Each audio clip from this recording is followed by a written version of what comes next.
और वो कह रहे थे कि मैं आंसू की हो से आता और हर जुमरात को मैं प्यारी शरीफ की याद करता हूँ।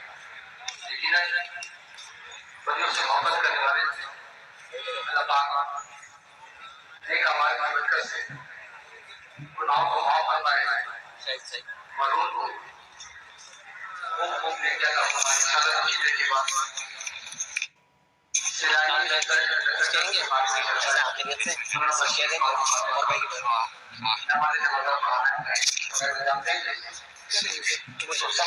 अस्सलाम वालेकुम। सबसे पहले एक बार फिर इन्ना लिल्लाहि व इन्ना इलैहि राजिऊन।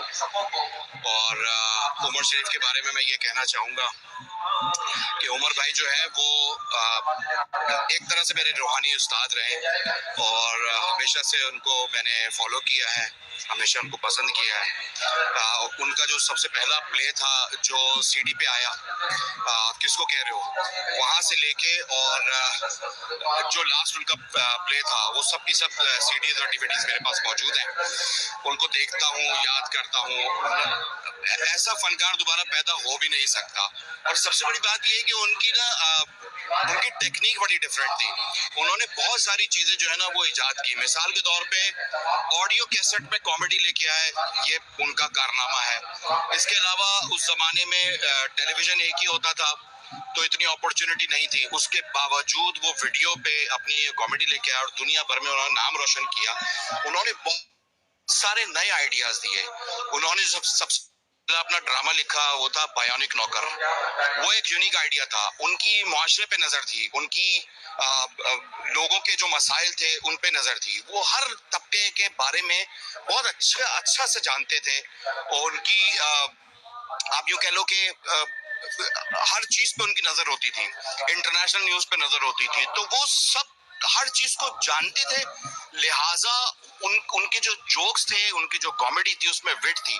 और वो सिर्फ मजाक नहीं करते थे, सिर्फ तंज नहीं करते थे, बल्कि उसमें पैगाम होता था। और वो पैगाम इतना अच्छा होता था।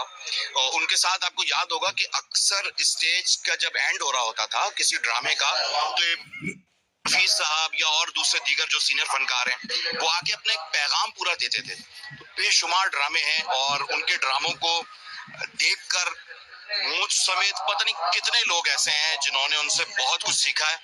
और सबसे बड़ी बात जो है वो ये है कि उनकी जो टाइमिंग थी वो लाजवाब थी। सर क्या कहेंगे, उसका खला कभी पूरा हो सकता है? क्या खला कभी पूरा हो सकता है उमर शरीफ का? यार मेरी नजर में हमारे पास जो कॉमेडी का जो खजाना है, चाहे वो मुनव्वर ज़रीफ साहब मरहूम हो, चाहे लहरी साहब हो, चाहे अलबेला साहब हो, बब्बू बराल हो, मोइन अख्तर साहब हो, उमर शरीफ साहब हो, ये सब अपनी अपनी जगह जो है ना सुपरस्टार थे। इनकी कोई रिप्लेसमेंट नहीं है। अगर कोई ये दावा करता है कि फला जो है वो फला से बेहतर थे या है, ये बिल्कुल बेकार बात है। उनका आपस का कोई कंपटीशन नहीं है। लहरी साहब की अपना एक अलग विट था, उनका अपना तंज था, उनका अपना एक मिजाज था। मुनव्वर ज़रीफ साहब का अपना एक मिजाज